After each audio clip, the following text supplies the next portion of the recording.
गौरा कुछो इंतजाम हो, थकल आइल बानी हो गइल शाम हो। अच्छा का इंतजाम करी? हर कराए गौरा कुछो इंतजाम हो, थकल आइल बानी हो गइल शाम हो। पिसदा तू भांग लाइल बानी भर झोला हो, लैनी भर झोला।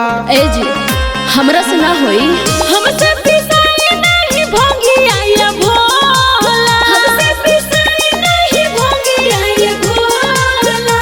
भोला जाई बाजार ले ले आई दूगो भांग गोला, भोला जाई बाजार ले ले आई दूगो भांग गोला, भोला जाई बाजार ले ले आई दूगो भांग गोला, भोला जाई बाजार।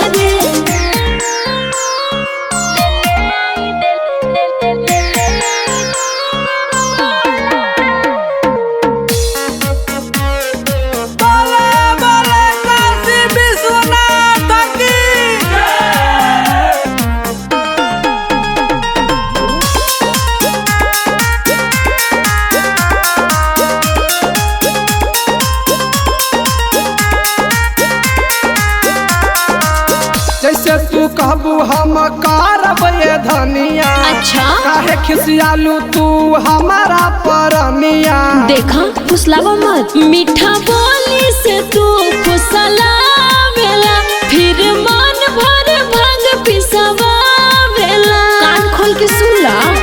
देखी के भांग हमर गौरा मन डोला हो, गौरा मन डोला। एक बार कह देनी ना, हमसे पिसाई नहीं भोगी आया भोला, हमसे पिसाई नहीं भोगी आया भोला।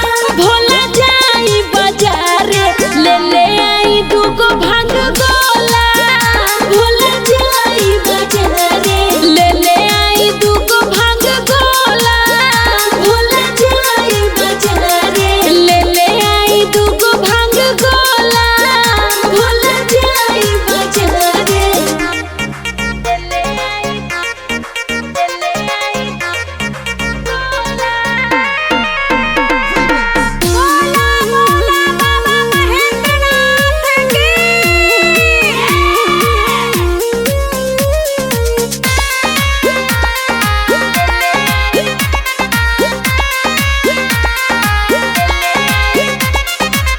भोरे हम होते गौरा जाइब बाजारी, हाँ। किनके ले आइब एगो मिक्सी प्यारी। सही में ज्यादा कोना ना भोला परेशान हो, जाई चली होई जीना हराम हो।